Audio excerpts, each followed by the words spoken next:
અંતિમ 2 તબક્કાના મતદાન માટે પ્રચાર તેજ। ભાજપના સ્ટાર પ્રચારક નરેન્દ્ર મોદી આજે ઉત્તર પ્રદેશના બસ્તી અને શ્રાવસ્તીમાં ગજવશે જાહેર સભા। પશ્ચિમ દિલ્હી અને દ્વારકામાં પણ કરશે પ્રચાર। તો પશ્ચિમ બંગાળમાં અમિત શાહ અને જેપી નડ્ડાની જાહેર સભા, હરિયાણામાં રાજનાથસિંહની રેલી। પ્રચાર મેદાનમાં અન્ય પક્ષોએ પણ લગાવ્યું એડી ચોટીનું જોર। હરિયાણામાં રાહુલ ગાંધી સંભાળશે પ્રચારની કમાન, તો ઝારખંડમાં પ્રિયંકા ગાંધીની જાહેર સભા। અખિલેશ યાદવ ઉત્તર પ્રદેશ અને તેજસ્વી યાદવ બિહારમાં જનતાને રીઝવવાનો કરશે પ્રયાસ। ઈરાનના દિવંગત રાષ્ટ્રપતિ ઇબ્રાહિમ રઈસીની અંતિમ વિદાયની તૈયારી। ભારત તરફથી શોક વ્યક્ત કરવા ઉપરાષ્ટ્રપતિ જગદીપ ધનખડ જશે ઈરાન। હેલિકોપ્ટર દુર્ઘટનામાં ઈરાનના પ્રમુખનું થયું હતું નિધન।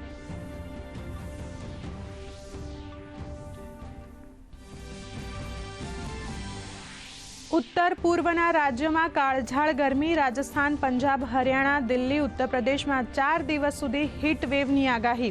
તો દક્ષિણ ભારત તરફ આગળ વધ્યું ચોમાસું। 4 દિવસ ભારે વરસાદની આગાહી।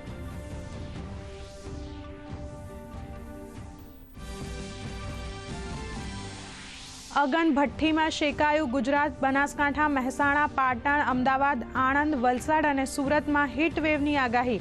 અમદાવાદ અને ગાંધીનગરમાં તાપમાનનો પારો 45 ડિગ્રી સુધી રહેવાની શક્યતા।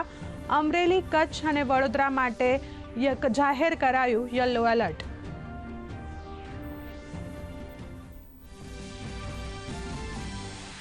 સ્માર્ટ વીજ મીટર સામે સતત વિરોધ બાદ રાજ્ય સરકારનો મહત્વનો નિર્ણય। ગાંધીનગરમાં મળી ઉચ્ચ સ્તરીય બેઠક।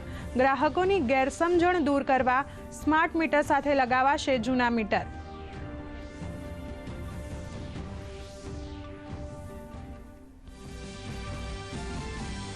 સામાન્ય વધારા સાથે ભારતીય શેર બજારની શરૂઆત। સેન્સેક્સ 74,000ને પાર, તો નિફ્ટી પણ લીલા નિશાને કરે છે કારોબાર। સોનાના ભાવમાં 200 જ્યારે ચાંદીના ભાવમાં 181 રૂપિયાનો ઘટાડો।